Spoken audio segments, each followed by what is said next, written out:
Hi, and welcome to this week's Talk of Purdue. This week, instead of Editor-in-Chief Alicia Yadav, City Editor Kirsten Gibson is going to co-host with me because we have the elections coming up this year. Kirsten is part of the coordinating efforts of the coverage, and so she's going to talk about what it all takes and what she'll be looking at come election night. So Kirsten, glad you're here tonight. Thank you. All right, so let's talk elections. So what is the biggest race that we're going to be looking at come Monday night? I think the two biggest races are probably going to be definitely the mayoral race because Dennis has been an incumbent for the past 4 years, and there's a lot of issues that I think that he's done really well on. But I mean, he had Mitch Daniels come today in support, which was kind of a big deal, and John Poles, the Democrat, sort of said, read into that what you will. So it might be a close race. I don't know. We'll see. So where is Dennis going to be on Monday night? Dennis should be, from what I've heard, he'll be at 9 Irish. 9 Irish. Mm-hmm. And his opponent? John Poles, he'll actually be at home. He said that they're going to do some, I guess they're going to be taking the elderly to vote. He has some students lined up to do that. Oh, really? Yeah.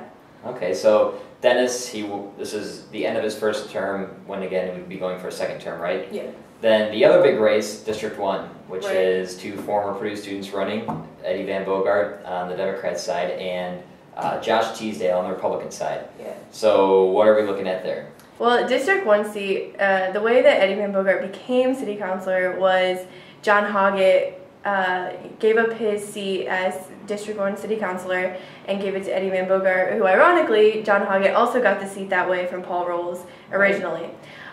So Eddie's pretty new. He's technically the incumbent, but it's really anybody's race at this point. And Teasdale's been talking a lot, I know in some of our past coverage, saying that part of the problem is that there's all this turnover in the seat, right? That one person takes over the next. I thought Eddie had a pretty good quote that one day when he said, well, if Teasdale wants continuity in the seat, then he should vote for me. Yeah, that's funny. But I think, Eddie's definitely, I think he's more well-known around the community just because he's been city councilor. But I think that Teasdale has also done a lot in terms of going around and talking to students, and plus he has all of the Republican support, which is a big deal. Last time out for the District 1 seat, which represents mostly where Purdue students live near campus, mm-hmm. The final was each candidate had about 40 votes and the Democrat won. Do you think this time will be more turnout? Does it seem like there's more interest in the election this year? Obviously you weren't around here 4 years ago, but does it seem like more than 80 people are going to vote? Absolutely not. Absolutely not? No, because,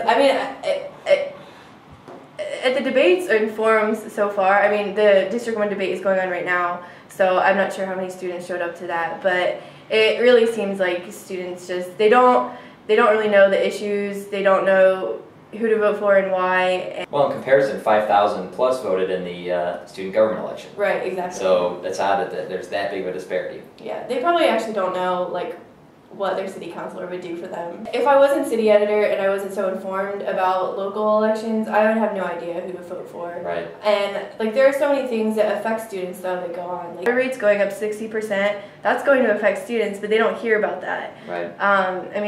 This wasn't this year, but the trash fees. A lot of students did come out, but I'm sure the majority of them had no idea that was even being talked about. So there are a lot of issues that do affect students because they live here 8 months out of the year, and they should know who their city councilor is. So do you have a prediction for Tuesday night for the mayor race? My prediction is that Dennis will win. Okay, and what about for District 1? I actually don't know. I think it might be Eddie, but I'm not sure. Okay, so you heard it here first. John Dennis is going to win mayor, and Eddie Van Bogart is going to win District 1, according to City Editor Kirsten Gibson. Right? Right. Okay, well, thanks for joining us, and thank you all for watching Talk of Purdue this week. We may be out with a special edition come Monday, talking with some of the candidates in the races. But until then, see you next Friday.